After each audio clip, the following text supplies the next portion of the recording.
감사합니다. 잠시 기도하겠습니다. 사랑과 은혜의 하나님 아버지 감사합니다. 부흥의 첫째 날 저녁 이렇게 또 하나님의 말씀 나눌 수 있게 해주셔서 감사합니다. 부족한 종의 모습은 감추시고 하나님의 은혜만 드러나는 시간 되게 하시고 또 전하는 자나 듣는 자나 하나님의 복된 소식이 마음에 새겨지는 시간 될 수 있도록 인도하여 주시옵소서. 예수님의 이름으로 기도합니다. 아멘. 아침에 우리 러시아 김동익 선교사님께서 귀한 말씀 나눠주셨는데요. 러시아 이야기를 들으면서 참 많은 부르디와 비교를 하게 되었습니다. 특히 40, 40, 400 못 들으신 분은 유튜브에서 꼭 찾아보시고요.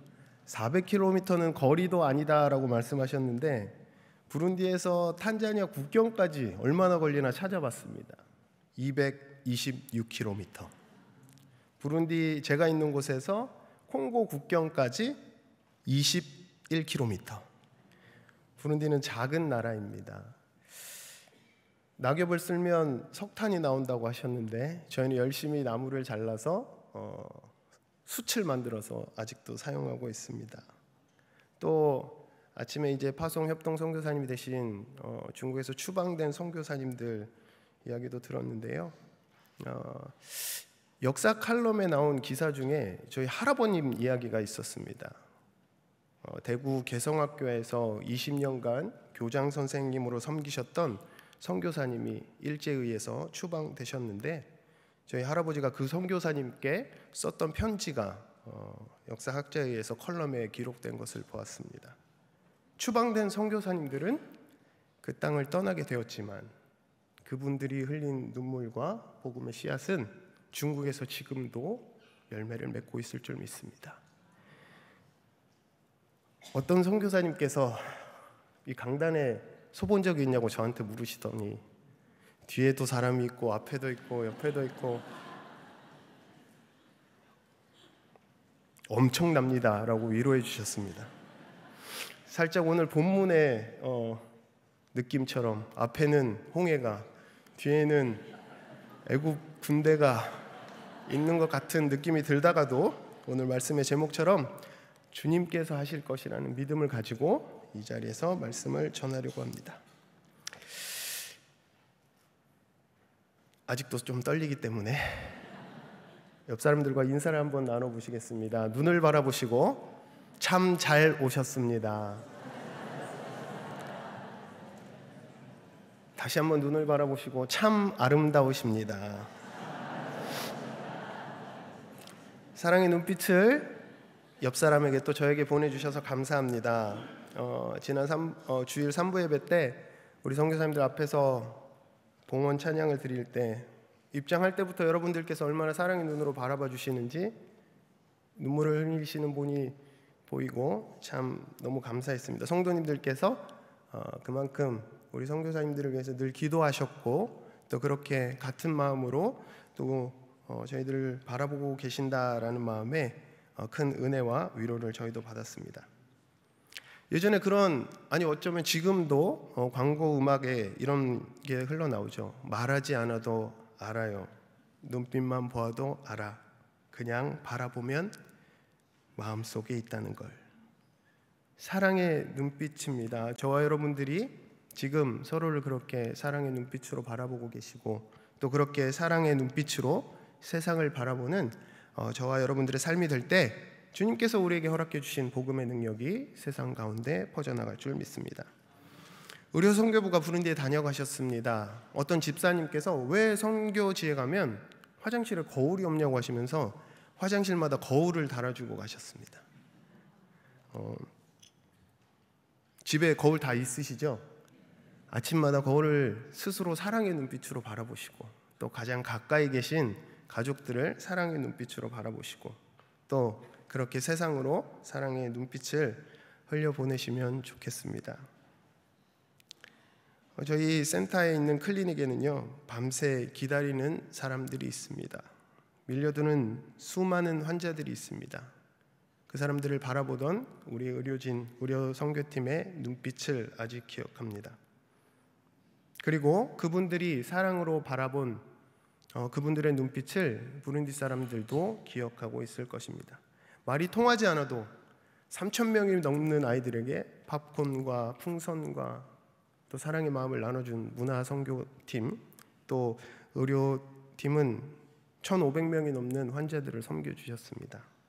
그렇게 사랑으로 눈물로 섬겨주셨고, 또 목사님은 그 많은 환자들을 일일이 기도해 주셨는데요, 우리 최 목사님 기도의 능력이 갑절로 늘었을 줄로 믿습니다. 작년에 한국에 들어와서 2층에서 예배를 드렸습니다. 예배 마친 후에 복받치는 감정에 계속 울고 있는데요, 옆에 계시던 분이 제 어깨를 두드리면서 힘들죠? 힘내세요. 이러고 나가셨어요. 주님의 위로다 느꼈습니다. 교회는 사랑의 공동체입니다. 복음을 전하고 또 주님의 사랑을, 또 복음을 함께 누리는 공동체입니다. 로마서 12장 15절 말씀입니다. 즐거워하는 자들과 함께 즐거워하고 우는 자들과 함께 울라. 멀리가 아닙니다. 가까이 내 옆에 있는 분들이 때로는 힘들고 크고 작은 일들로 힘들고 어려울 때 우리 믿음의 사람들은 그분들에게 사랑과 위로를 전할 수 있어야 합니다. 제 어깨를 두드리며 힘내라고 말씀하셨던 그분의 위로가, 그 작은 행동이 저에게는 하나님의 위로로 느껴졌습니다.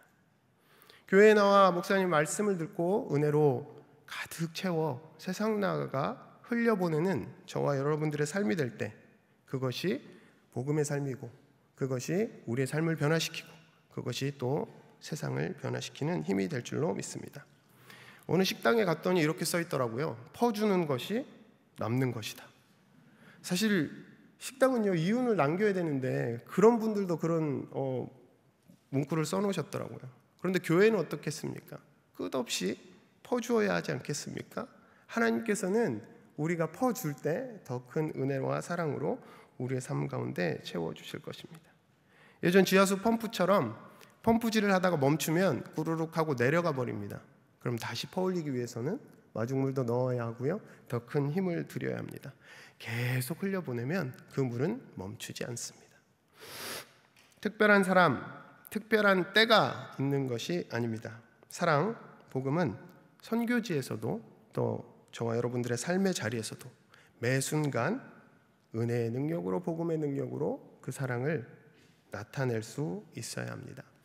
파리에서 아프리카 선교 포럼이 있어서 참가한 적이 있습니다. 파리까지 가는데 포럼만 참가하고 오는 것이 아쉬워서 수소문을 했습니다. 누가 아는 사람이 없나? 그러다가 프랑스에서 유학하고 있던 주일학교 꼬맹이를 제가 가르쳤었는데 그 친구가 자라서 프랑스에서 유학하고 있는 것을 알게 되었습니다. 그 친구를 수소문해서 연락을 했고요. 연락이 닿은 그 친구는 파리가 아니라 다른 곳에서 공부를 하고 있어서 고속열차를 타고 2시간이 걸리는데 오겠다는 거예요. 그래서 제가 간다고 했습니다. 가서 이제 그 도시도 구경하고 하려고 했더니 저한테 묻더라고요. 목사님, 여기 와서 뭐 하고 싶으세요? 그 도시도 구경하고 프랑스 개신교의 교회를 구경하고 싶다고 얘기했습니다. 그 친구가 제가 개신교 교회 세계의 열쇠와 비밀번호를 알고 있으니까 오시면 제가 다 보여드리겠다고. 이 친구가 뭐 보안회사에서 일하나? 기차를 타고 가족들과 함께 2시간 떨어진 그 도시에 도착했고요. 역에 마중 나온 그 친구와 역에서 가장 가까운 그 친구가 이제 열쇠를 가지고 있는 교회에 갔습니다. 짐을 풀고 파이프 오르간을 전공하는 친구였는데요. 파이프 오르간을 보여주겠다고 해서 이제 교회에 들어갔습니다. 본당 안에 들어가서 저는 두리번 파이프 오르간을 찾았는데 안 보이더라고요. 파이프 오르간이 어디 있어? 했더니 2층 뒤에 있다고 하는 거예요. 그래서 계단을 올라가서 오르간 연주자만 들어갈 수 있는 곳에 이제 문을 열고 들어갔습니다. 1891년에 만들어지고 설치된 파이프 오르간이 있었습니다. 전원을 켰더니 푸쉬 하고 바람 들어가는 소리가 나고요. 그 친구가 이제 앉아서 치는데 멋있더라고요. 오늘 여기 찬양대가 뒤에서 찬양하는데 너무 감동이 됐거든요. 뒤에서 근데 파이프 오르간 바로 옆에서 그 친구가 연주하는 걸 들으니까 너무 은혜가 되었습니다. 제가 신청곡으로 내주는 강한 성이요 부탁을 했고요. 그 친구가 연주하는데 정말 온몸에 전율이 느껴졌습니다. 그리고 이 친구는 정말 은혜로운 삶을 살아가는구나, 이렇게 반주하면서 하나님의 임재를 매일같이 느끼겠구나. 근데 문득 그런 생각이 드는 겁니다. 그런데 이런 멋진 오르간이 있는, 이렇게 멋진 연주가 흘러 퍼지는 교회는 왜 비어가는 거지? 유럽의 교회들은 왜 무너져가는 걸까?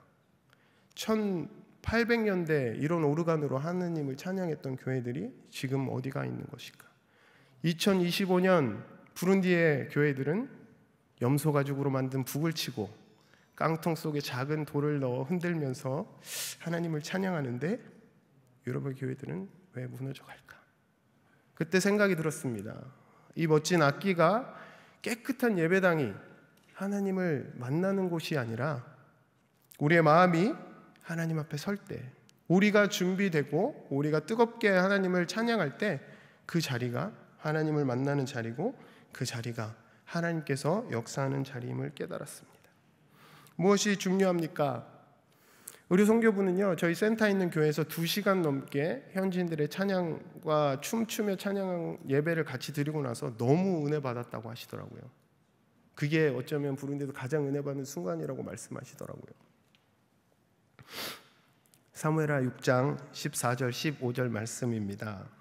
다윗이 여호와 앞에서 힘을 다하여 춤을 추는데 그때에 다윗이 배 에봇을 입었더라. 다윗과 온 이스라엘 족속이 즐거이 환호하며 나팔을 불고 여호와의 궤를 메어 오니라. 아멘. 다윗은요, 여호와 앞에서 춤을 췄습니다. 그런데 힘을 다하여 춤을 추었다고 성경은 기록하고 있습니다. 부룬디 사람들이 찬양하는 모습을 볼 때, 그분들이 춤추는 모습을 볼 때, 다윗이 저렇게 춤을 췄기 때문에 옷이 벗어졌구나라는 생각이 들었습니다. 혹시 하나님 앞에 힘을 다하여 춤추며 찬양하신 적이 있으십니까? 깨끗한 건물, 웅장한 파이프 오르간의 소리가 아니라 우리 각자의 삶에서 우리가 얼마나 하나님을 사모하고 또 그 앞에 우리가 얼마나 열심을 다하여 찬양하며 춤추는지, 그것이 복받는 비결이고 또한 하나님의 은혜를 느낄 수 있는, 누릴 수 있는 순간이 될 줄로 믿습니다. 어떤 마음으로 이 자리에 나오셨습니까? 복음으로 비상할 준비가 되셨습니까? 하나님은 지금도 여러분의 마음을 두드리고 계십니다. 여러분이 복음을 들고 세상에 나가 증인된, 제자된 삶을 살기를 기다리고 계십니다. 제가 오늘 이 귀한 시간에, 이 귀한 강단에 서 있지만 선교사가 특별한 사람은 아닙니다. 단지 하나님께서 여러분과 다른 삶의 자리를 허락하셔서 그곳에서 삶을 살아가는 것이 선교사 아니겠습니까? 여러분도, 선교사도 세상 가운데 빛과 소금의 역할을 감당하고 하나님의 뜻을, 복음을 증거하는 삶을 살아가는 것, 그것이 믿음의 사람들의 삶이 아니겠습니까? 저는 부룬디라는 작은 나라에서 사역하고 있습니다. 사실 부룬디는 잘 알려지지 않았죠. 아프리카에서도 작은 나라고요. 오랜 식민 통치 후에 또 종족 간의 갈등이 있었고 오랜 내전으로 지금도 참 가난한 어려운 나라입니다. 시대의 흐름에 뒤처지면 안 돼서 우리 선교사님들과 AI로 이것저것 막 연습해 보았습니다. 그러다가 이제 2024년 1인당 GDP 이런 거 검색해 봤는데요. 대한민국 36,624달러, 꼴찌에서 두 번째 남수단 335달러, 꼴찌 부룬디 256달러. 부룬디는요, 우리 대한민국과 비교하면 100분의 1 수준의 경제를 가지고 있는 나라입니다. 심지어는 라떼는 마리아라는 말을 할 수가 없습니다. 신임 선교사들이 오시면 저희는 이렇게 얘기합니다. 예전에는 이런 게 있었는데 지금은 없어요. 예전에는 기름이 주유소에 가면 있었는데 지금은 없어요. 5년째 외화 부족으로 기름 부족 사태를 겪고 있습니다. 제가 처음 부룬디 공항에 도착했을 때 이런 느낌이 들었습니다. 설악산 수영관 담당 목사로 있다가 이제 부룬디에 처음 갔는데요. 부룬디 국제공항이 속초 버스 터미널보다 안 좋더라고요. 낡았고 유리는 깨져 있고 공항 안에 새들은 날아다니고, 아이들과 온 가족이 부룬디로 이사를 갔습니다. 밤에 계속 총소리가 들리는데요. 속초 해변에서 놀던 저희 아이들은 어디선가 불꽃이 터진다고 소리를 치더라고요. 그거 불꽃이 아니야, 총소리야 라고 어떻게 얘기하겠습니까? 그냥 불꽃인가 보다 라고 얘기하고 넘어가기도 했습니다. 아이들은 낯설어 하다가도 주인집 아이들과 놀고 또 옆집 아이들과 놀고 유치원에 가서 조금씩 적응하기 시작했고요. 또 저희는 네 가족이 마을 주변을 서성거리며 돌아다니기도 했습니다. 적게는 한둘 뭐 많게는 10, 서너 가지 아이들을 낳으시는 그분들이 우리 4명이 이렇게 돌아다니면요, 너넨 부모님은 어디 가셨고 애들끼리 돌아다니냐 이렇게 얘기합니다. 동양 사람들을 본 적이 거의 없기 때문에 나이 가늠이 안 되니까 그냥 애들 넷이 돌아다닌다고 생각하는 거죠. 사실 제가 좀 이렇게 피부가 좀 하얗습니다. 아프리카에서 10년을 지냈지만 하얘서 그런지 사람들이 잘 늙지 않는다고 얘기하시더라고요. 그래서 제가 얘기합니다. 부룬디엔 떡국이 없습니다. 떡국을 못 먹어서 늙지 않는다고. 부룬디에 좀 놀러 오시라고. 부룬디에 오시면 행복하게 지내실 수 있고 늙지도 않으실 수 있고 젊게 사실 수 있다고 얘기합니다. 작은 불꽃 하나라는 찬양이 있습니다. 작은 불꽃 하나가 큰 불을 일으키어 곧 주위 사람들 그 불에 몸 녹이듯이 주님의 사랑 이같이 한 번 경험하면 그의 사랑 모두에게 전하고 싶으리. 한 번의 경험이 중요합니다. 수영관에 있을 때 설악산 수영관 너무 좋잖아요. 그래서 사람들한테 얘기합니다. 한 번 오시라고. 잘 안 오세요. 그런데 한 번 오신 분들은 어떡합니까? 또 연락 옵니다. 목사님 또 가도 돼요? 오시라고. 복음도 마찬가지고요. 선교지도 마찬가지입니다. 우리 모두가 선교지에서 선교사로 살아갈 수는 없습니다.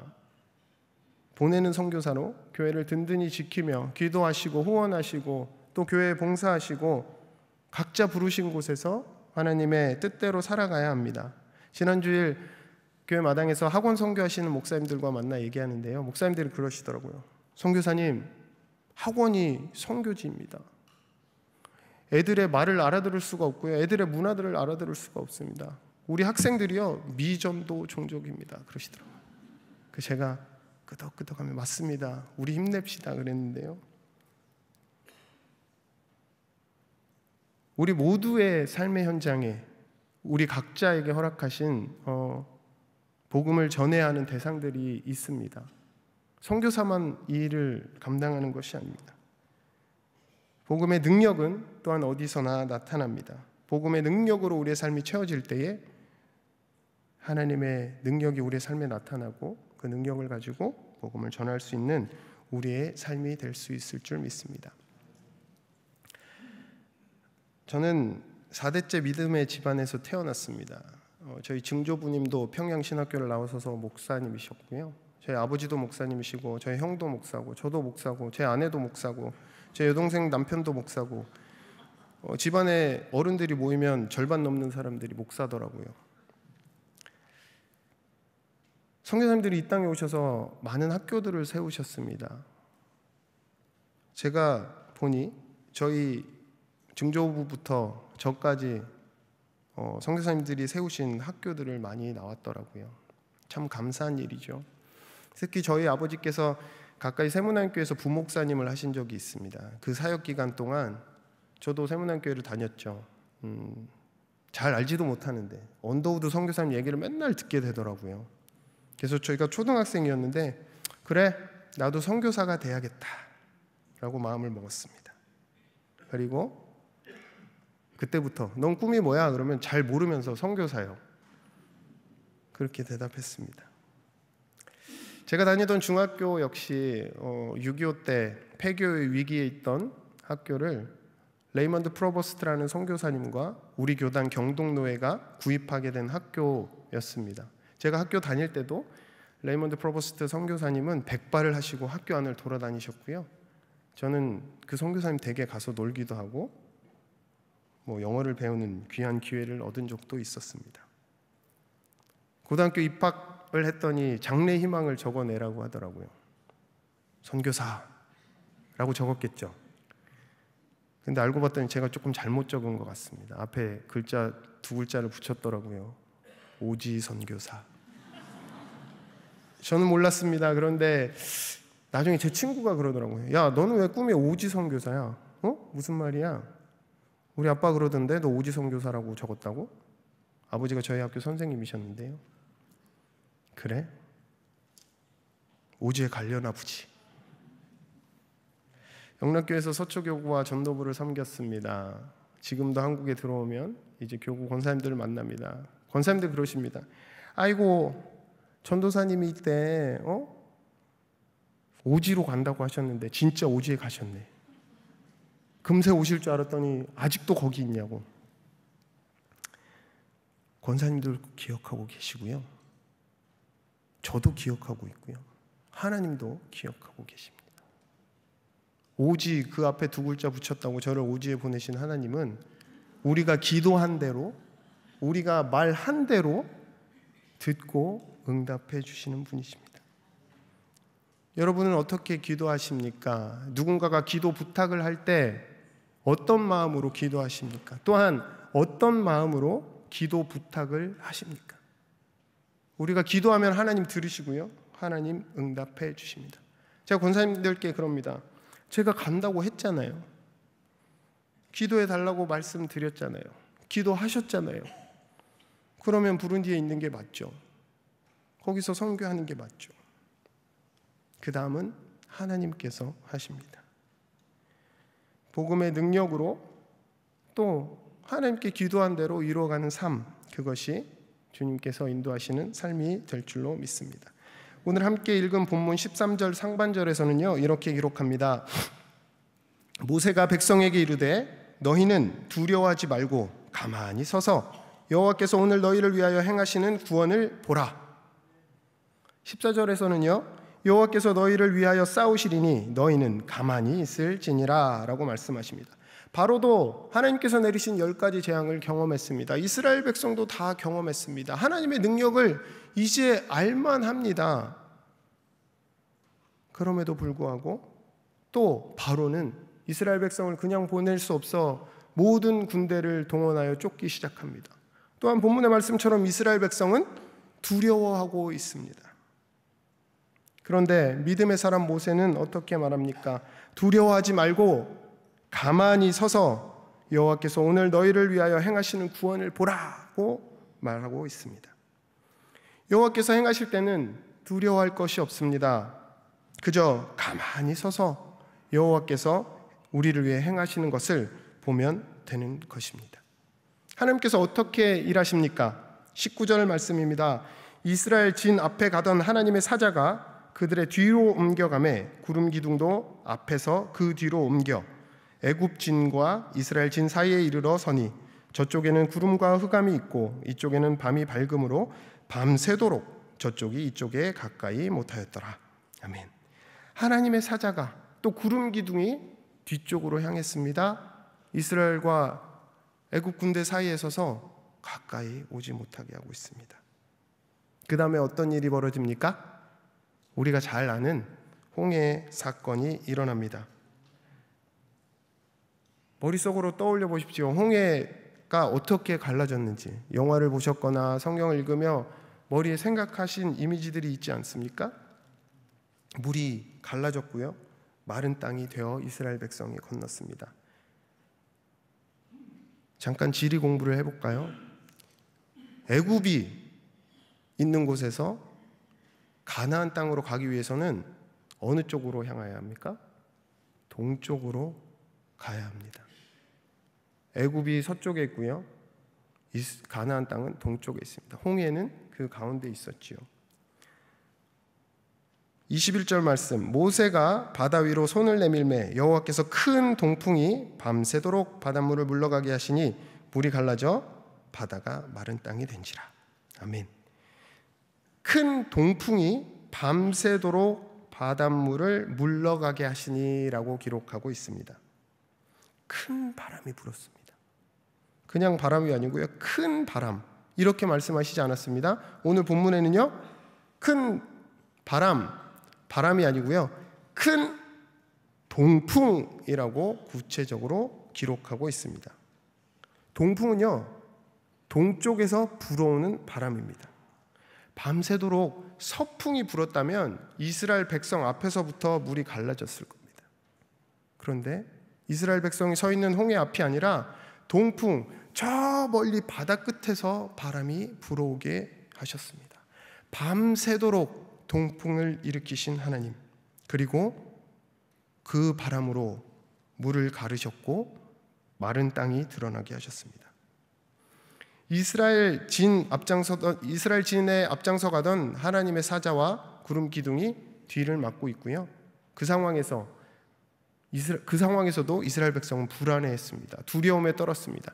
만약에 서풍이 불어서 이스라엘 백성 앞에서부터 물이 갈라졌다면 이스라엘 백성들은 아마 뒤에서 밀고 앞에서는 뒤를 돌아보며 갈라져 가는 만큼 어쩌면 그 물을 향해 한 걸음씩 내딛었을지도 모릅니다. 우리 눈에는 보이지 않지만, 이스라엘 백성 눈에는 보이지 않았지만 하나님께서는 저 멀리 반대편 동쪽 끝에서부터 바람을 일으켜서 바다를 가르셨습니다. 홍해는 뚝딱 갈라진 것이 아닙니다. 하나님의 때를 위해서 밤새도록 큰 동풍을 일으키셔서 이스라엘 백성의 출애굽을 준비하셨습니다. 하나님께서는 하나님의 때에 그것을 눈앞에 보여주십니다. 그리고 그렇게 이루어 가십니다. 주님께서 하십니다.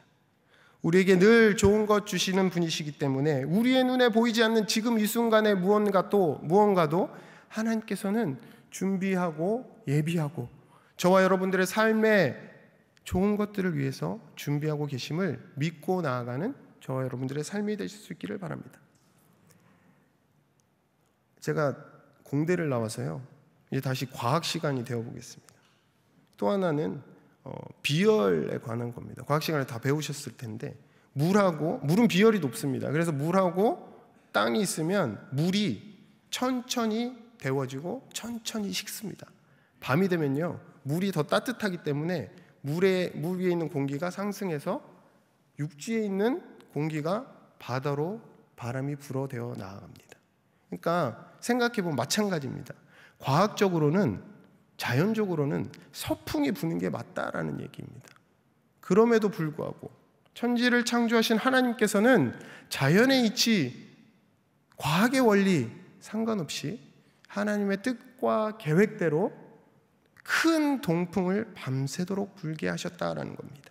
하나님의 능력을 믿으시기 바랍니다. 복음에서 나오는 능력이 저와 여러분들의 삶을 변화시키실 수 있고, 또 그렇게 하나님의 능력으로 우리가 한 걸음 한 걸음 내딛는 삶을 살아갈 때 그 복된 삶이 저와 여러분들의 삶에 나타날 줄로 믿습니다.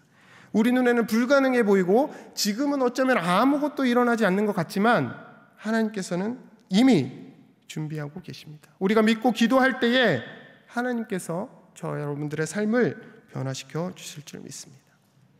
아무것도 모르던 제가 초등학교 때 내뱉었던 그 말을 들으시고 저의 삶을, 큰 동풍을 제 인생 가운데 일으키셔서 선교사의 삶을 살아가도록 만드셨습니다.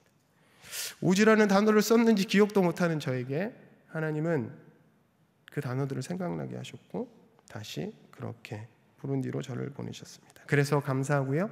그래서 하나님의 인도하심을 믿고 걸음걸음 내디딜 수 있습니다. 부룬디에 도착하자마자 저는 사역들을 감당해야 했습니다. 전쟁 난민들이 모여 사는 난민촌에 매일 오가면서 그들의 상황을 살피고 또 어떤 일들을 해야 할까 마음을 정리하고 있었는데요. 제가 그곳에 도착한 것이 그들에게는 어쩌면 하나님께서 보내신 큰 동풍의 였을지 모르겠다 생각해 봅니다. 마실 물이 없는 그들, 흙탕물을 길러와 흙을 가라앉히고 물을 마셔야 하는 그들에게 하나님의 은혜로 급수 사역을 시작할 수 있게 되었고요. 그런 만남과 접촉점을 통해서 그들과의 관계를 형성하게 되었습니다. 엄마 옆에서 흙밭에 앉아 버려져 있는 아이들을 보고 또 타가소 같은 유치원을 시작하게 되었고요. 그렇게 또 어머니들과의 관계를 시작하게 되었습니다. 저희 유치원에는 지금 160명의 아이들이 있는데요. 어머니들이 돌아가면서 이제 주방 봉사를 하시거든요. 근데 어느 날 주방 봉사를 하시던 어머니가 이제 익숙하게 되신 어머니인데요. 찾아왔습니다. 선교사님, 돈이 필요합니다. 무슨 일이세요? 태어난 아이가 태어나자마자 이제 죽게 되었는데 장사 이제 묻어야 되는데요. 그냥 흙에 묻을 수 없어서 선교사님 관값을 좀 지원해 주면 좋겠습니다. 얘기합니다. 한국 돈 몇천 원도 안 되는 돈인데 그 딱한 모습을 보고 제가 지원해 드렸습니다. 근데 그것이 소문이 나서 신생아들이 참 많이 죽거든요. 유산, 사산, 조산 뭐 여러 상황들이 생기는데요. 계속 관값을 지원해 달라는 어머니들이 찾아오시더라고요.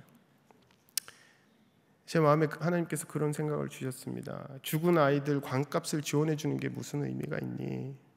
아이들이 죽지 않도록 해야지. 참 안타까운 마음에 어찌해야 할까 고민하고 있었습니다. 어느 날은 또 어머니께서 오시더니 저한테 무어라 말씀하시는데 제가 잘 모르는 단어들을 계속 말씀하십니다. 근데 이제 너무 답답하셨는지 속옷도 안 입으신 그 웃옷을 올리시더니 이제 이렇게 가슴을 막 이렇게 짜시는 거예요. 알고 봤더니 이제 젖이 안 나와서 아이들을 먹일 게 없다고 하시는데 어머니가 잘 못 드시니까 이제 아이가 먹을 젖이 안 나오는 상황이었죠. 하나님께 기도하며 어찌해야 할까 고민하고 있었습니다. 신명기 15장 11절 말씀입니다. 땅에는 언제든지 가난한 자가 그치지 아니하겠으므로 내가 너에게 명령하여 이르노니 너는 반드시 네 땅 안에 네 형제 중 곤란한 자와 궁핍한 자에게 내 손을 펼지니라. 땅에는 언제나 가난한 자가 그치지 않는다. 성경은 기록하고 있습니다. 또한 저와 여러분들에게 그냥 이르지 않으셨습니다. 명령하여 이르노니 너는 반드시 네 땅 안에 내 형제 중 곤란한 자와 궁핍한 자에게 내 손을 펼지니라 라고 말씀하십니다. 때마침 우리 선교부에서 구제헌금을 흘려 보내주셨습니다. 그래서 임산부 사역이 시작되었고요. 임신하시고 오시면 맛있게 하루 한 끼지만 식사를 제공해 드립니다. 출산 후 6개월까지 잘 드시도록 해드립니다. 그래야 젖이 잘 나오니까요. 초음파 검사도 해드리고요. 건강하게 임신 또 육아 출산을 하실 수 있도록 저희 센터에서 그런 일들을 하고 있습니다. 특별히 이번 의료 선교부가 오셔서 초음파 장비를 지원해 주셨는데요. 예전에는 저희가 교통비를 지원해서 멀리 병원까지 가셔서 아이가 잘 자라고 있는지 검사하도록 했는데 이제는 저희 클리닉에서 자체적으로 초음파 검사를 할 수 있게 되어 너무 감사합니다.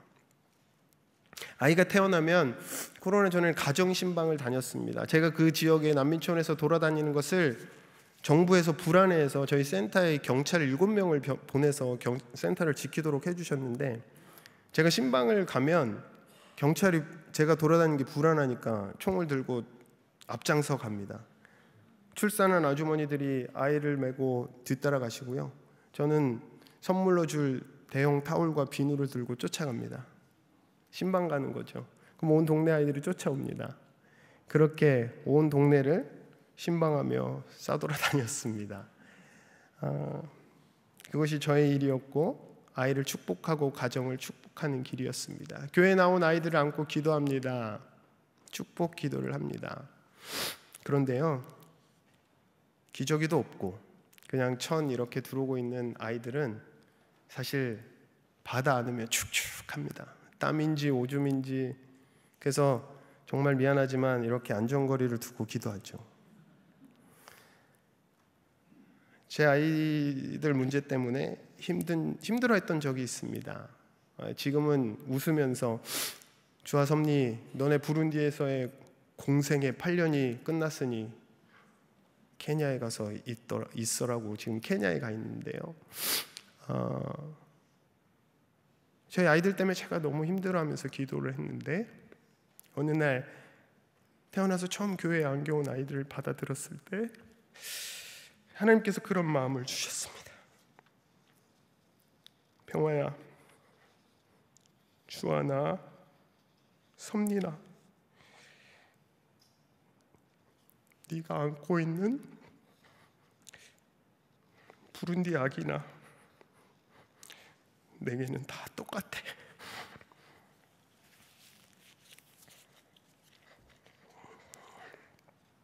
내 아들의 목숨 내어준 사랑하는 내 자녀들이다. 나는 이곳에서도 오늘 이 아이들을, 부룬디 사람들을 바라보며 눈물을 흘리고 있다. 제 마음의 생각이 변하게 되었습니다. 저랑 다른 것 같고 저희 아이와 다른 것 같았던 그 아이들이 하나님께서 예수님의 목숨까지 내어주며 사랑했던 아이들임을 깨닫고 오줌이고 땀이고 상관없이 그 아이들을 끌어안기 시작했습니다. 기도하기 시작했습니다. 하나님의 마음으로 그 아이들을 안고 기도합니다. 간절히 기도합니다. 하나님의 마음이, 하나님의 눈물이 그곳에 있기 때문입니다. 저희 센터는 정부에서 제공한 부지에 세워졌습니다. 정부에서 난민들에게 의료 혜택을 제공할 수 없어서 이제 저희가 그 땅을 불화받아서 클리닉을 시작했습니다. 본인들이 클리닉을 하라고 땅을 줘놓고 허가를 해주지 않아서 4년 넘는 시간 동안 기다렸고요. 2020년에 최종 허가를 받고 정상적으로 운영하기 시작했습니다. 난민들을 위해서 무료로 클리닉을 운영하려고 했더니 많은 분들이 밑빠진 독에 물 붓기다 걱정하셨습니다. 심지어는 현지 교단 관계자들도 한 500프랑 정도는 받아야 감사한 줄 안다라고 말씀하시기도 했습니다. 500프랑이면 한 한국 돈 200원, 그 당시 환율로 200원 정도 되는데요. 제가 저희 스태프들과 회의를 했습니다. 가장 우리 지역을 잘 아는 분들이죠. 500프랑 받으면 어떻게 될까? 명료했습니다. 아파도 그냥 집에 누워있지 병원에 오지 않을 것이라고요. 돈을 받게 되면 저희 클리닉은 환자들이 오지 않는 빈 공간이 될 뿐이었습니다. 정부도 저희도 기대하는 첫 번째 목적이 말라리아 치료였습니다. 말라리아는요, 지금도 2억 명의 환자가 지구상에 있고요. 또 매년 50만 명이 말라리아로 사망합니다. 말라리아 걸렸을 때 잘 치료하면 사망률은 0.9%가 되고요. 치료하지 못하면 약 30%가 치사율이 30%입니다. 근데 부룬디에서 한 한국 돈 600원에서 800원 정도 하면 이제 말라리아 치료를 할 수 있거든요. 600원으로 한 사람의 생명을 살릴 수 있는데 제가 무료로 할까 돈을 받을까 고민하는 것이 맞느냐 하는 생각이 들었습니다. 천하보다 귀한 생명을 어떻게든 살려서 복음을 전하는 것이 제 삶의 도리라 생각했습니다. 선교사로서 해야 할 일이라 생각했습니다. 아까 읽은 본문의 말씀처럼 주님께서 명령하여 이르셨습니다. 손을 내밀라고요. 주저하지 않았습니다. 고민했지만 기도하며 나아갔습니다. 부룬디를 한번 다녀갔던 청년이 연락이 왔습니다. 선교사님 의료 사역하시는데 보탬이 되고 싶습니다. 여자친구와 한 100만 원, 한국 돈으로 한 100만 원대를 돈을 보냈습니다. 약값으로 쓰라고. 한 번 올 줄 알았는데 매달 옵니다. 지금까지도 옵니다. 저희들 봉헌소의 약값은 그렇게 채워지고 있습니다. 한 사람 한 사람 기도하고 또 하나님의 마음을 함께 품고 또 사랑을 흘려보낼 때 복음의 능력은 이렇게 우리가 하나님의 뜻에 동참할 때 능력으로 나타납니다. 우리가 걱정도 하기 전에 하나님께서는 이미 준비하고 계십니다. 밤새 동풍으로 물을 가르고 계십니다. 주님이 바라보시는 곳을 바라보고 주님이 눈물 흘리실 때 함께 눈물 흘릴 때 복음의 능력이 나타납니다. 처음부터 지금 이 순간까지도 저희 클리닉은 무료로 운영되고 있습니다. 죽어가는 백성을 살리고 복음을 전하라는 것이 하나님의 뜻이다 확신했고 때마다 순간마다 도우시는 하나님이 흘려보내주시는 은혜로 차고 넘치도록 채워지고 있습니다. 말라리아 치료에서 시작해서 지금은 수십 가지의 약을 매달 사야 하지만 1,000불, 2,000불, 3,000불 약값은 늘어가지만 저는 걱정하지 않습니다. 오늘 이 밤에도 동풍이 불어와 더 큰 것으로 하나님께서 채워주실 줄 믿기 때문입니다. 밤에 센터 문 밖에 나가면 사람들이 앉아 있습니다. 다음날 클리닉 문이 열리기를 기다리고 있습니다. 낫기를 기다리는 겁니다. 밤새 몇 시간을 기다리고 있는 그분들에게는 믿음이 있습니다. 이런 소문이 났습니다. 저 클리닉에 가면, 한국 선교사가 하는 클리닉에 가면 낫는다고. 저희는 부룬디에서 약을 싸다 씁니다. 동네에 있는 병원 약이나 저희 약이나 똑같다고 아무리 얘기해도 그렇게 와서 기다리십니다. 저희는 함께 기도하고 사랑으로 치료합니다. 힘들게 일해서 흘려보내주신 사랑을 알기에 더 열심히 사랑으로 환자들을 섬깁니다. 선교사는요, 저와 여러분들은요, 하나님의 마음에 예민한 사람들이 되어야 합니다. 하나님의 마음에 예민하고 하나님의 눈물을 흘리실 때, 함께 눈물을 흘릴 때 하나님께서는 무한한 복과 은혜를 흘려 보내주십니다. 사랑으로 기도해 주시고 후원해 주시는 분들의 기도와 수고가 지금 부룬디 사람을 살리고 있고요, 그들을 하나님의 자녀로 회복시키시고 있습니다. 오직 예수뿐이네 라는 찬양 다 아실 겁니다. 은혜 아니면 살아갈 수가 없네, 호흡마저도 다 주의 것이니 세상 평안과 위로 내게 없어도 예수, 오직 예수뿐이네. 아멘. 여러분들의 삶에서 정말 예수뿐인 삶을 살아가고 계십니까? 오직 예수님만이 주인된 삶을 살아가고 계십니까? 지난 추석 연휴 가운데 23분의 의료 선교부 팀이 부룬디에 다녀가셨습니다.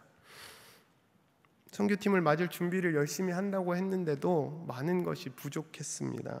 물도 전기도 없는 난민촌에서 태양광으로 전기를 만들고 그걸로 물을 퍼올려야 하기 때문에 정말 하나님의 은혜가 아니면 아무것도 진행되지 않습니다. 매일 떠오르는 해가 없으면 전기를 만들 수가 없고요, 전기가 없으면 물이 없습니다. 최혜석 장로님께서 샤워하러 들어가셔서 비누칠을 다 하셨는데 물이 끊겼습니다. 저는 그 앞에서 손을 씻고 있는데 물이 끊겼습니다. 장로님이 이렇게 말씀하셨습니다. 거기 누구 계세요?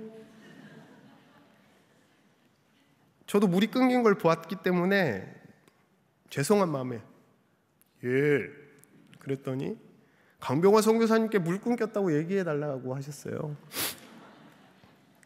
제가 강명합니다 라고 말은 못하고 예 하고 이제 달려갔습니다. 장로님께서는 생수로 샤워를 마무리하셨고요, 생수로 샤워는 은혜를 누리셨다고 얘기하셨습니다. 우리가 누려왔던 모든 것들이, 또 내가 지나왔던 모든 시간이, 내가 걸어왔던 모든 순간이 당연한 것 아니라 은혜였소라는 찬양을 합니다. 전기 스위치를 올리면 불이 켜집니다. 수도꼭지를 틀면 물이 나옵니다. 너무 당연한 것 같죠. 하지만 부룬디에서는 당연한 것이 아닙니다. 그냥 눈을 한번 꽉 감아보세요. 그런데 제 목소리가 들립니다. 눈을 떠보세요. 깜깜하고 이 마이크 전기도 꺼져서 만약에 이 순간 정전이 된다면 어떻게 되겠습니까? 이곳에서의 우리의 삶은 매 순간이 하나님의 은혜입니다.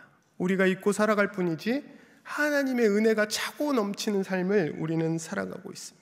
지난주 우리 성교부와 함께 귀국했습니다. 제 옆에 요르단 아저씨가 타셨는데요.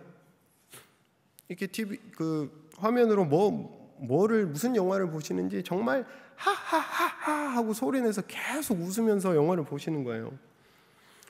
무슨 영화를 보시는 거지? 너무 궁금했습니다. 근데 그냥 집중해서 보시는데 물어볼 수도 없었습니다. 그런 생각이 들었습니다.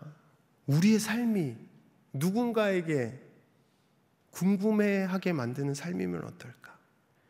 영락교회가 세상 사람들이 바라볼 때 영락교회는 도대체 어떤 교회기에 저렇게 사람들이 행복해하며 다니지? 나도 한번 가볼까? 믿음의 사람들은 삶은 도대체 어떻게 저렇게 행복해하며 은혜를 누리고 살아갈까? 나도 교회 한번 나갈까? 우리를 웃음 짓게 하는 그 복음, 우리를 행복하게 만드는 하나님의 은혜가 자연히 흘러나가 세상 사람들을 궁금하게 만들고 그들이 하나님의 은혜를 알아가고 싶게 만들면 어떨까 하는 생각을 해보았습니다. 9월이 되면 저희 유치원 이제 새 학기가 시작됩니다. 문 앞에 가면 아이들이 아침에 계속 울고 있습니다. 두 가지 이유가 있죠. 4세 반 처음 입학하는 아이들은요, 엄마랑 떨어지는 게 싫고, 또 하나는 어디서 허연 사람이 나와가지고 계속 안아주려고 하고 만지려고 하고 막 그러니까 제가 무서운 거예요. 가끔 봤는데 이제 엄마 손을 놓고 제 손을 잡고 들어가야 되니까 웁니다. 근데 또 한 부류의 아이들이 있습니다. 얘네는 유치원 졸업생인데요, 못 들어가게 하니까 우는 거예요.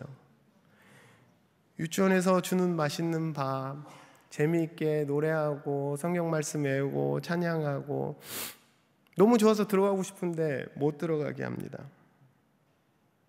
유치원의 모습이 어떤 건지 아는 아이들은요, 들어가고 싶어 합니다. 믿음의 모습, 복음의 모습도 그러해야 하지 않겠습니까? 다들 궁금해하고 다들 알아가고 싶고, 우리가 억지로 전하지 않아도 나도 가볼래. 마태복음 5장 16절입니다. 이같이 너희 빛이 사람 앞에 비치게 하여 그들로 너희 착한 행실을 보고 하늘에 계신 너희 아버지께 영광을 돌리게 하라. 아멘.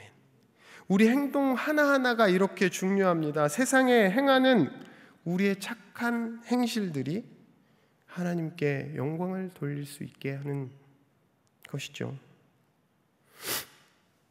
금요일 저녁 구레네 시몬이라는 뮤지컬을 보았습니다. 정말 큰 감동을 누렸습니다. 공연 후에 담임 목사님께서 올라오셔서 구레네 시몬이 땀과 피를 흘리시는 예수님을 가장 가까이에서 경험한 사람이다라는 말씀을 하셨습니다. 정말 큰 도전과 위로를 받았습니다. 억지로 예수님을 대신해서 십자가를 졌지만 그는 예수님의 피와 땀을 가장 가까이에서 느꼈고 그렇게 변화되어 복음을 전하는 사람이 되었습니다. 여러분은 언제 가장 가까이서 주님을 경험하셨습니까? 영락교회 동기였던 목사님들과 만났을 때 한 목사님이 저에게 부룬디에서 살면 힘들지 않냐고 물었습니다. 저는 이렇게 말했습니다. 예수님께서 이 땅에 오셔서 아픈 자, 가난한 자, 고아와 과부들을 위로하셨고 그들과 함께 하셨지 않냐? 만약 예수님께서 지금 다시 오신다고 하면, 그리고 만약 한 곳에 먼저 오신다고 하면 가장 가난한 나라 부룬디, 또 그곳에서도 가난한 이곳 정착촌에 오셔서 이분들을 안아주실 것 같다. 10손가락 깨물어 안 아픈 손가락 없다지만 자식 사랑하는 마음 똑같다지만 아픈 자식 한 번 더 쳐다보고 안아주시지 않겠습니까?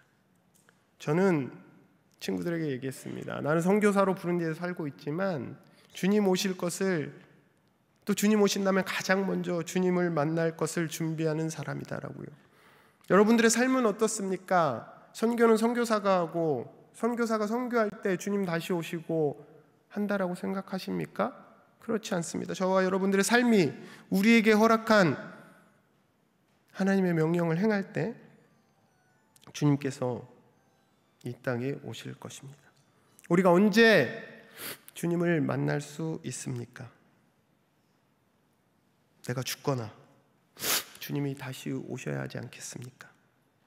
그러면 언제 돌아가실 예정이십니까? 주님은 언제 오실까요? 이 천국 복음이 모든 민족에게 증언되기 위하여 온 세상에 전파되리니 그제야 끝이 오리라. 성경은 기록하고 있습니다. 사랑하는 성도 여러분, 복음이 모든 민족에게 온 세상에 땅 끝까지 전파될 때 주님은 다시 오십니다. 땅 끝은 어디입니까? 주님께서는 저에게 선교지 부룬디를 땅 끝으로 주신 것 같습니다. 그래서 그곳에서 사역하며 지금도 복음을 전하고 있습니다. 여러분들의 땅 끝은 어디입니까? 여러분들의 각자의 삶의 자리입니다.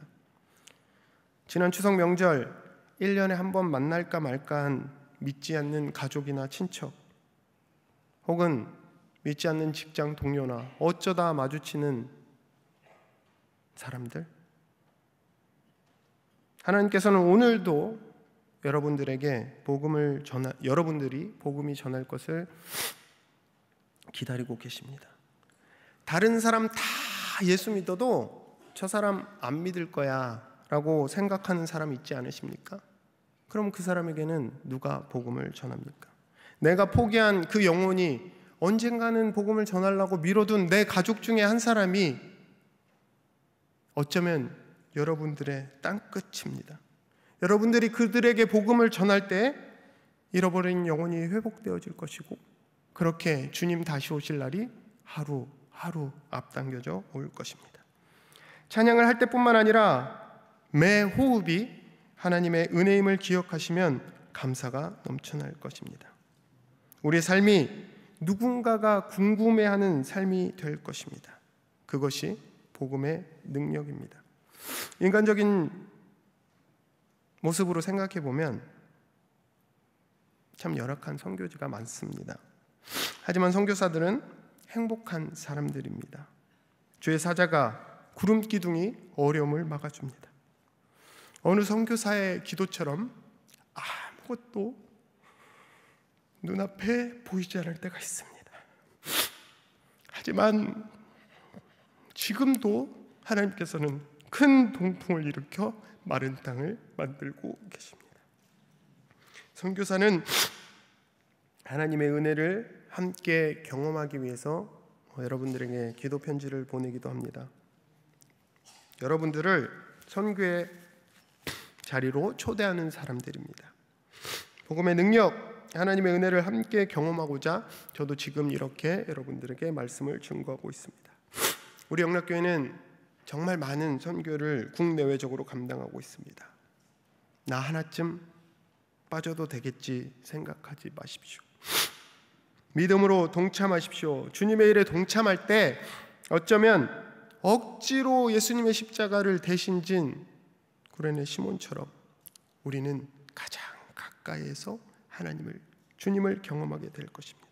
큰 은혜와 복을 느끼실 수 있게 될 것입니다. 저희 지하소 관정에 문제가 생겨서 기도 제목으로 관정 문제를 기도 편지에 적어서 보냈습니다. 아프리카랑 한국과 시차도 있고요. 연말에 보냈는데 3시간 만에 연락이 왔습니다. 영락교에서 대덕교회로 가신 유재경 목사님이 3시간 만에 제 기도 편지를 보고 연락을 하셨습니다. 강선교사, 우리 교회가 보탤게. 절반이 3시간 만에 채워졌습니다.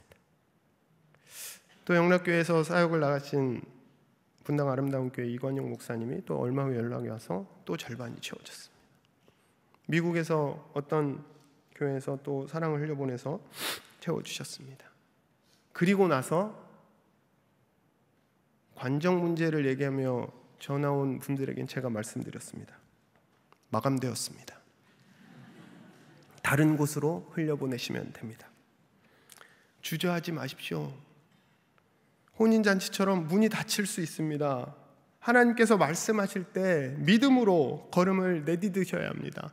지금 이 순간 여러분들이 주저하실 때 하나님께서는 다른 사람을 불러 선교에 동참시키십니다. 제가 찾아가는 산속에 학교들이 있습니다. 공립학교지만 제가 미션스쿨처럼 찾아가서 아이들에게 복음을 전하고요. 매주 함께 찬양하고 예배하고 하는 학교들입니다. 어느 날 학교에 갔더니 건축 자재로 쓰는 큰 돌들이 바닥에 있습니다. 교장 선생님께 이 돌들이 뭐냐고 물었습니다. 건축업자가 갖다 놨다고 해요. 그래서 건축업자에게 연락했습니다. 이 돌들은 뭐냐고. 선교사님, 교실 더 지으실 거잖아요. 싸게 살 기회가 있어서 미리 사다 놨습니다. 교실 지으실 거죠? 그분의 믿음이 제 믿음보다 좋더라고요. 그분에게는 제가 돈을 주지만 저는 하나님께서 돈을 주시는데 제가 주저하고 있었더라고요. 제가 스스로 부끄러워졌습니다. 하나님께서 이루실 것을 제가 주저해서 교실 공사가 늦어졌구나라는 생각이 들었습니다. 여름에 한국을 다녀가서 의료팀을 맞을 준비하는데요. 들어갔더니 건물에 물이 터져가지고 숙소가 난리가 났습니다. 공사를 해야 되는데 어떡할까? 영락교회 동기로 있던 목사님 한 분이 정말 한 번도 연락을 안 하던 분이 뜬금없이 연락 와서 200만 원을 헌금하셨어요. 그래, 공사를 하자. 의료 사역을 하는데 계속 정전이 되니까 어느 분께서 또 발전기를 사주셨어요. 기름이 없어서 사실 블랙마켓에서 국경에 가서 사와야 되지만 어렵게 또 기름을 구해서 환자들을 잘 치료할 수 있었습니다. 지금도 매 순간 선교지의 선교사들과 사역을 위해 기도하는 교회들이 있습니다. 기도의 동력자들이 있습니다. 선교사는 은혜로 살아갑니다. 쓰러지지 않고 걸음을 내디딜 수 있습니다. 저는 선교사로서 살아가는 삶이 참 행복합니다. 여러분들이 잊지 않고 기도해 주심을 느끼고 있습니다. 부른디에서 주일 아침에 일어나면 시차가 7시간 나기 때문에 영락교회 4부 예배를 드립니다. 예배를 마치면 담임 목사님께서 축도하실 때 선교사를 한 번도 빼먹지 않으시더라고요. 가끔 알고 지내는 권사님들이 새벽 기도 때 이렇게 부룬디 기도 제목이 오늘 올라왔다고 사진을 찍어서 보내주시기도 합니다. 한 번도 잊지 않고 기도해 주시는 분들이 계시기 때문에 부룬디뿐만 아니라 수많은 선교지의 선교사들은 믿음으로 걸음을 내딜 수 있습니다. 사랑하는 성도 여러분, 우리의 기도가 하나님께서 기뻐 응답하시는 기도가 되어야 할 줄로 믿습니다. 우리의 삶이 축복의 통로가 되어야 할 줄로 믿습니다. 당연한 것이 아니라 하나님의 은혜를 깨닫고 기억하는 것, 그렇게 늘 하나님을 바라보고 의지하는 삶, 우리의 입술을 열어서 복음을 전하고 우리의 착한 행실을 통하여 하나님께 영광 돌릴 수 있도록 우리의 삶이 변하는 것, 이번 부흥회를 통해서 저와 여러분들의 삶이 하나님 앞에 다시금 새로워지고 복음으로 비상하실 수 있는 삶이 되실 수 있기를 주님의 이름으로 축복합니다. 기도하겠습니다. 사랑과 은혜의 하나님 아버지, 감사합니다. 하나님께서 행하신 일들 함께 나누었습니다. 또 우리가 해야 할 일들, 우리가 해왔던 일들을 다시 한번 되돌아봅니다. 하나님의 마음을 시원케 하는 우리의 삶이 되도록 인도하여 주시고 다시 한번 새롭게 하나님의 은혜의 걸음을 동참해가는 삶을 살아갈 수 있는 우리의 삶이 되도록 붙드시고 인도하여 주시옵소서. 예수님의 이름으로 기도합니다.